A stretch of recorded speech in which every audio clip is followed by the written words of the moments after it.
क्या आपने कभी सोचा है, अगर लड़कियां सिर्फ प्यार चाहती हैं तो अच्छा लड़का होना ही काफी क्यों नहीं होता? नमस्कार दोस्तों, मैं आपका स्वागत करता हूं स्टोइसिज्म हिंदी डीप डाइव में, जहां हम आज इस सवाल का सामना करेंगे, लड़कियां वास्तव में क्या चाहती हैं? आप सोच रहे होंगे, क्या सिर्फ प्यार देने से कोई आकर्षित हो जाएगा? पर अट्रैक्शन और इमोशनल सिक्योरिटी दो अलग पुल हैं, जैसे वाईफाई और ब्लूटूथ। दोनों कनेक्ट करते हैं, पर अलग अलग तरीके से। आज मैं आपको 3 एक्ट में ले चलूंगा। पहला, प्यार का भ्रम। दूसरा, गहरे मनोवैज्ञानिक सिद्धांत। तीसरा, स्टोइक मैस्कुलिन एनर्जी, जो सच में आकर्षण पैदा करती है।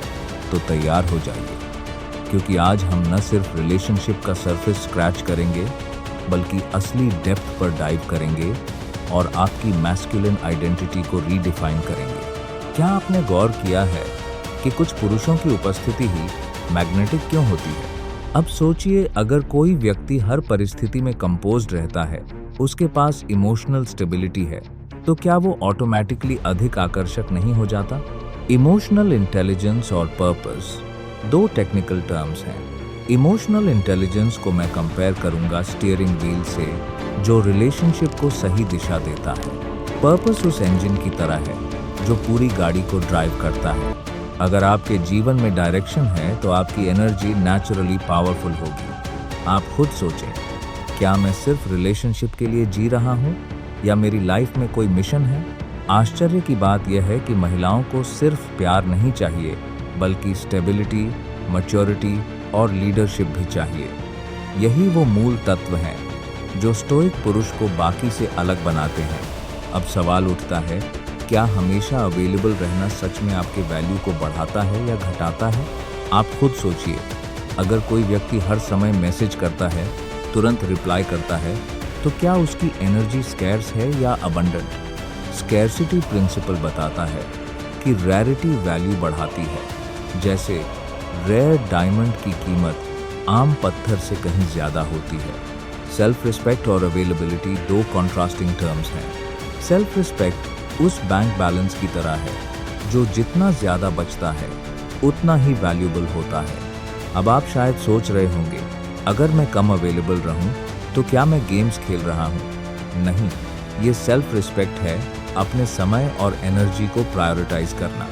इसलिए अपनी उपस्थिति को इतना महत्वपूर्ण बनाओ कि लोग उसे खोने का रिस्क ना लें। यही है स्टोइक प्रिंसिपल। अपनी वैल्यू को कभी कॉम्प्रोमाइज मत करो। क्या आपने कभी सोचा है कि महिलाओं को सुरक्षा क्यों चाहिए? क्या ये सिर्फ फिजिकल प्रोटेक्शन है, या इससे भी गहरा कुछ है? इमोशनल स्टेबिलिटी और डिसिप्लिन दो टेक्निकल टर्म्स हैं।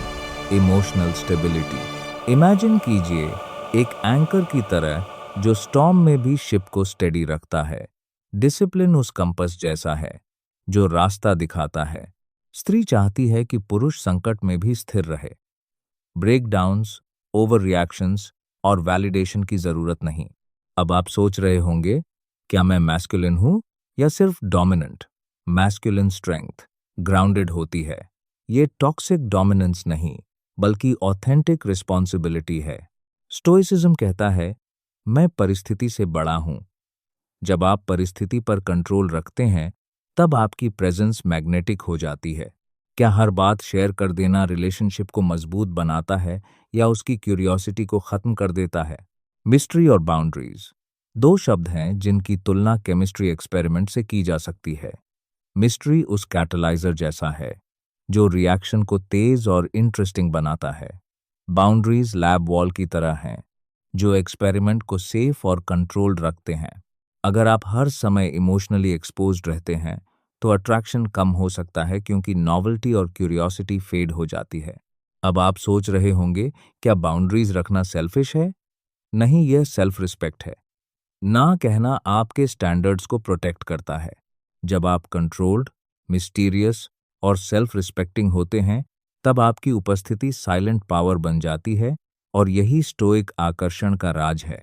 तो दोस्तों, अब सवाल उठता है, अगर आपको सच में आकर्षक बनना है, तो क्या सिर्फ प्यार ही काफी है? 3 सबसे बड़े टेकअवेज। पहला, अपनी वैल्यू पहचानो। दूसरा, इमोशनल इंडिपेंडेंस रखो। तीसरा, अपने पर्पस पर केंद्रित रहो। इमोशनल इंडिपेंडेंस उस फायरवॉल की तरह है जो आपको नीडी होने से बचाता है। पर्पस मैग्नेटिक फील्ड जैसा है जो सबको अट्रैक्ट करता है। अब हाइपोथेटिकल डायलॉग, क्या मैं किसी को चेस करूं? जवाब है नहीं। खुद को इतना पावरफुल बनाओ कि चेस करने की जरूरत ही ना पड़े। आज का एक्शन स्टेप, अपनी बाउंड्रीज और स्टैंडर्ड्स लिखो हर दिन। डिसिप्लिन और इमोशनल मास्टरी की प्रैक्टिस शुरू करो। अगली कड़ी में हम बात करेंगे कैसे स्टोइक माइंडसेट आपके करियर, हेल्थ और रिलेशनशिप्स को एलिवेट कर सकता है। अगर आपको यह डीप एनालिसिस पसंद आया हो तो चैनल सब्सक्राइब करें, क्योंकि यहाँ हम डेटिंग से आगे असली पुरुषत्व और आत्म विकास की बात करते हैं।